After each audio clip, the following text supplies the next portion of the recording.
Good morning, everybody. Today is April 8th, and the shutdown, the lockdown due to the spread of the coronavirus continues. And according to some statistics that I was able to gather this morning, here in the United States, there have so far been 402,000 cases of people infected with the virus, and roughly 13,000 deaths. And in New York State, as of yesterday, there have been 5,500 deaths. Now we have to remember that these deaths are not merely abstract statistics, but these represent the passing out of this life of real human beings. These were people with lives just like our own, people who had hoped to have a long lifespan, who had hoped for good health, who had their projects, their wishes, their hopes, their aspirations, people who had family members who loved them and cherished them, who had friends who also loved them and cherished them. And now, as this terrible virus spreads, it robs the world of each of these people. And so we should call them to mind with thoughts of sympathy, particularly for their friends and relatives. And I also hope that everybody who is watching this is maintaining good health through this very trying period, very severe test of our patience, of a determination of our equanimity. And it's particularly, I want to emphasize again that it's particularly important to adhere strictly to the guidelines laid down by the health authorities, to observe what is called social distancing, to remain in one's place of residence to the best of one's ability, to avoid meeting with people out in groups, and to always wash one's hands with soap, to wash them for 20 seconds, to avoid touching the face with one's hands, and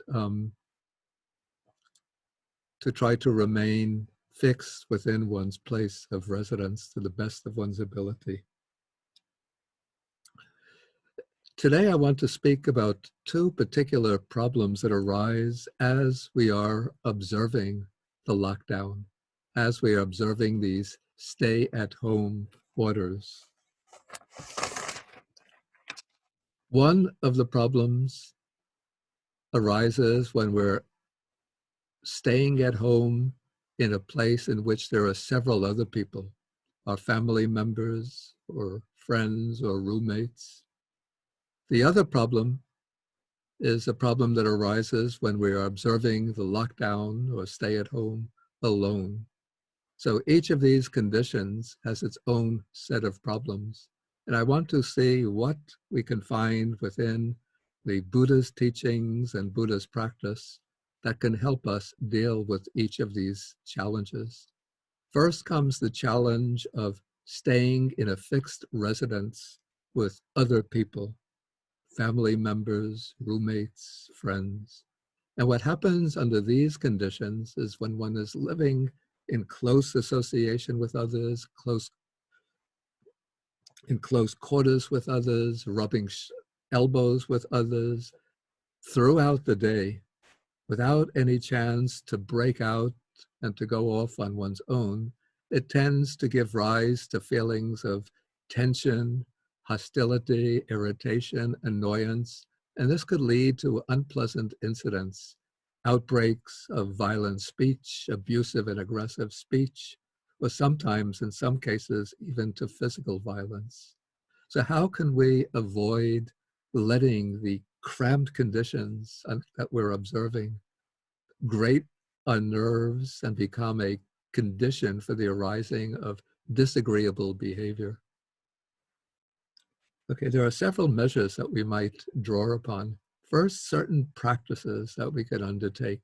One practice that's useful is for everybody who is living in the same residence, the same facility, at the beginning of the active day, perhaps at breakfast time or after breakfast, to get together, of course, observing a certain distance between yourselves, but sitting around the table or in the same room, the chairs placed a comfortable distance apart, and make the determination, each one makes the determination together that no matter what happens in the course of the day, one is going to remain patient and peaceful and not allow these cramped conditions to give rise to outbursts of angry speech or of aggressive behavior.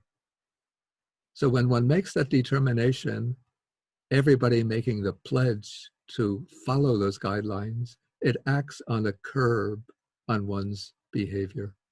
So naturally, feelings of irritation might arise, feelings of annoyance, displeasure with some of your roommates, family members, roommates, or friends. But when those feelings of irritation and annoyance arise, you recognize them for what they are, and you recall the pledge, the resolution that you all made together, and then you make an effort to prevent that annoyance from erupting in the form of disagreeable conduct. And so one of the instruments that one can use to control the irritation is the practice of mindfulness. And in this case, it would be a kind of Chittanupassana, an exercise of contemplation of the mind, or perhaps a form of Dhammanupassana, contemplation of mental factors. In this case, the mental factor of ill will.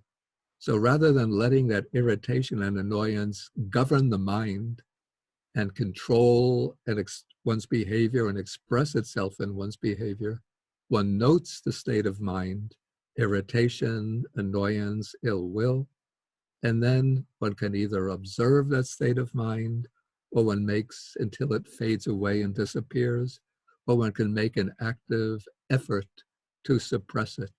And in any case, one should control one's behavior. A more direct antidote is to bring up the feeling of loving kindness towards the people who are causing the irritation.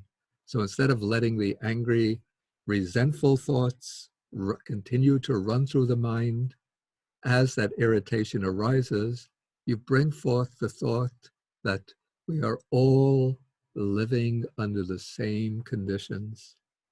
These conditions might be difficult for me, but they might also be difficult for the other person.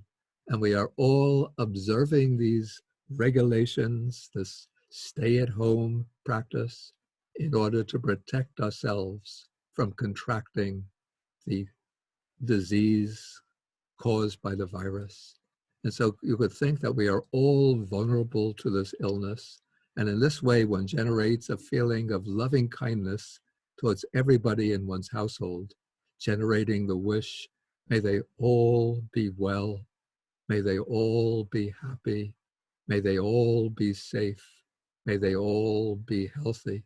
And if there's one person in particular that's causing the irritation, you can direct that contemplation towards the person who's responsible for the irritation. So this is a kind of practice that one could, or actually several practices, simple mindful observation of the mind, the more forceful suppression and elimination of the angry, resentful thoughts, and the application of the antidote in this case being loving kindness. So these are antidotes that one could apply in the course of the day. Then what one could do at some point in the evening, that everybody gets together, everybody who's living together comes together, meets together again with sufficient distance between you, and you each offer to all the members of the group an apology for any kind of unwholesome behavior that one has indulged in, or any kind of unwholesome thoughts that might have arisen towards the others in the course of the day. This is a common practice within the Buddhist monastic community. Generally, when one has, at certain occasions, when we have the evening recitation, each member of the monastic community will, especially towards the elders, will make the determination, Lokasavandami Bante, Dvara Tayena Katang Sabang Achayang, Kamata Me Bante Anukampang Upadaya. So he'll say, I pay homage to you, Venerable One, if I have committed any transgressions through the three doors of action, through body, speech, or mind, let the Venerable One pardon me out of compassion for me. So this doesn't have to be applied only by monks, but as family members get together, each one could say to the others, I address you all, I have respect and affection for you all, and if I have behaved wrongly in any way, through body, through speech, or through thought, please, all of you, pardon me, recognize my fault, my transgression, and let us turn over and make a better start tomorrow.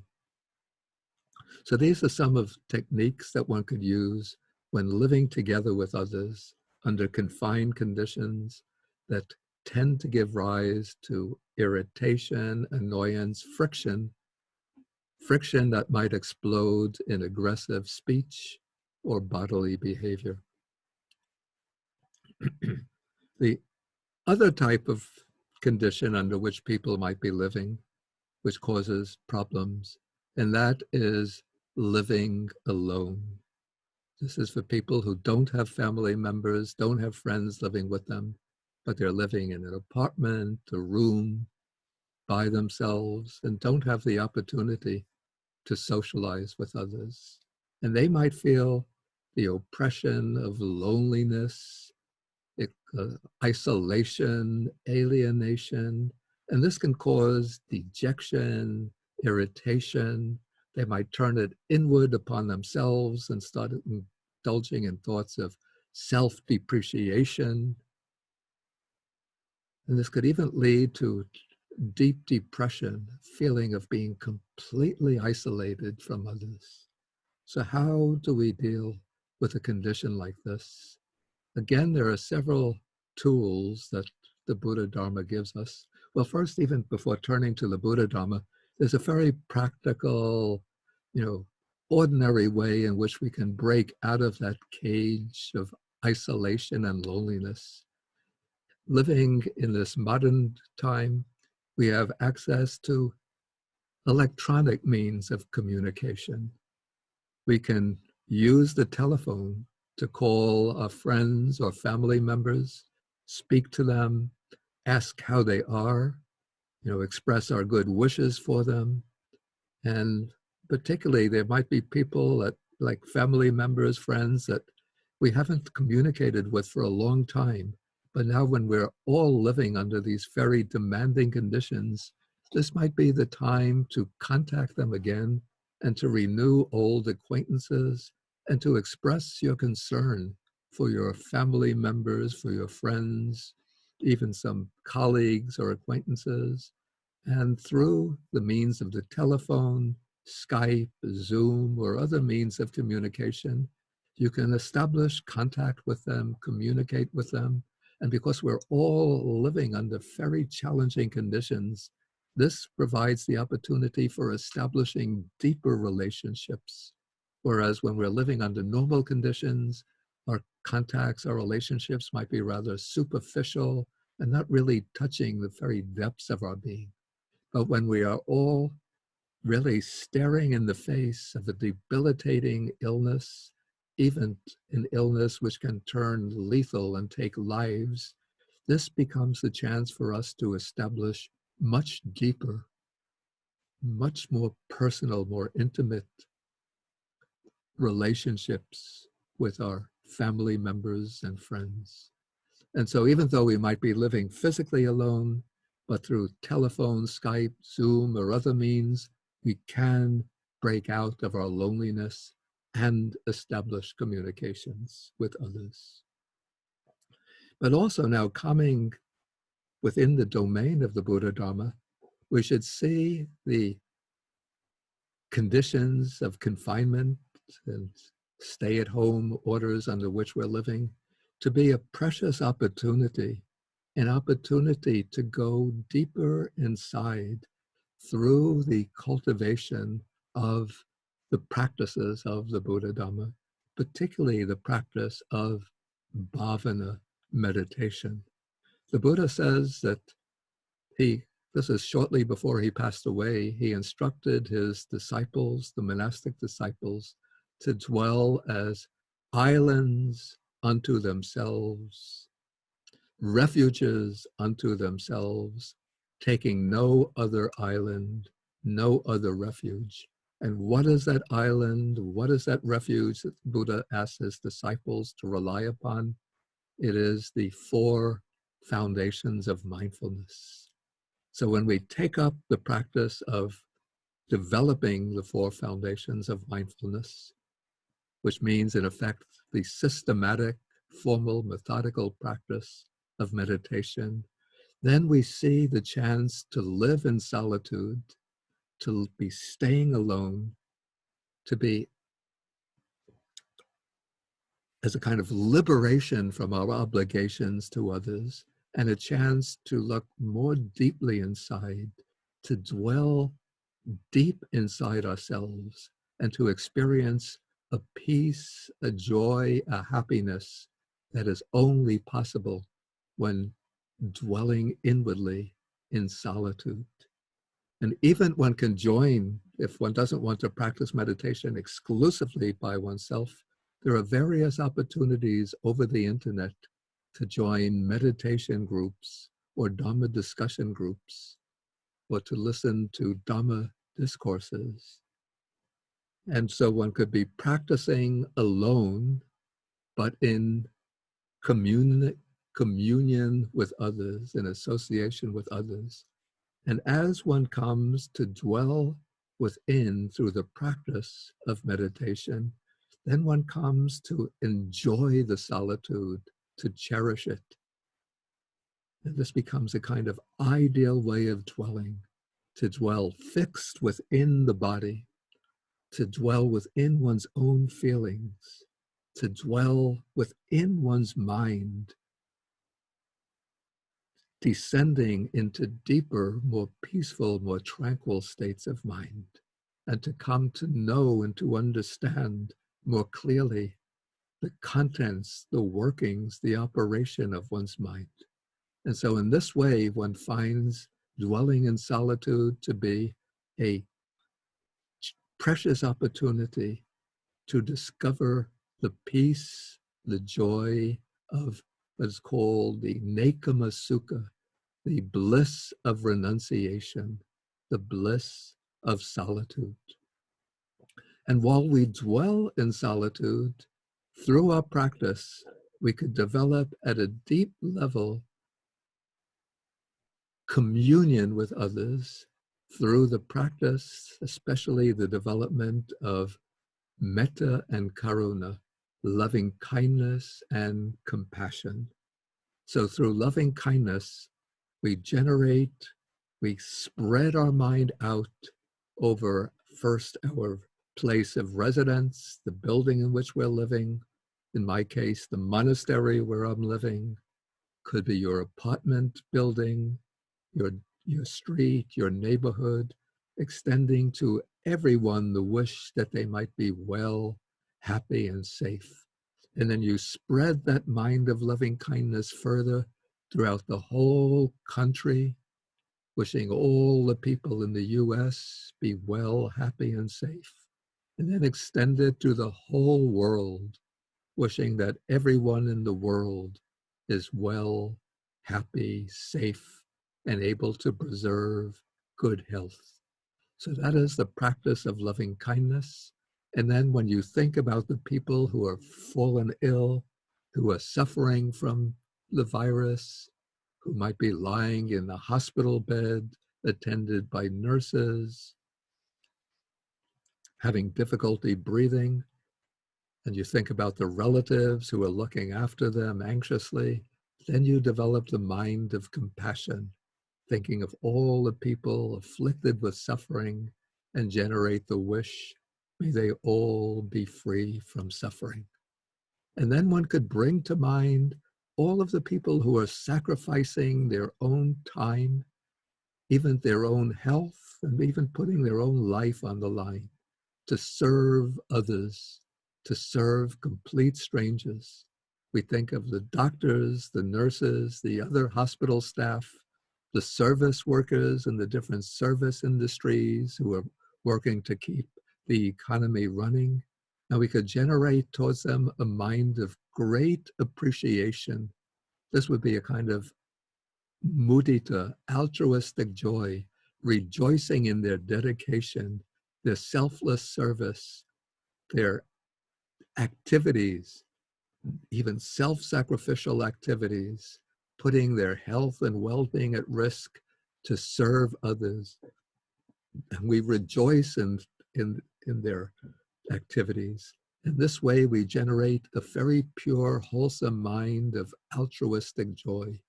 And so in this way, through loving kindness, compassion, and altruistic joy, even when we're living alone, we are establishing very deep, very strong, powerful connections with others. Connections which are founded upon the fact that our own life, even though we might feel lonely and isolated, but we are never alone, never isolated, but we live within this very intricate, infinitely complex web of mutual dependencies. And so by generating loving kindness and compassion and altruistic joy, we are sending our mental waves out along the fibers of these nets of relationships. And we are strengthening the well-being, the vibrancy, the solidarity of the whole. And this should give us a reason to be joyful, even in our solitude. Okay, with this, I will end this short presentation today. And again, I want to extend to everybody my best wishes for your well-being and health. And I'll end with some verses of blessing, calling upon the Anubhava, the spiritual power of the triple gem, to promote the well-being and happiness and safety of all of you.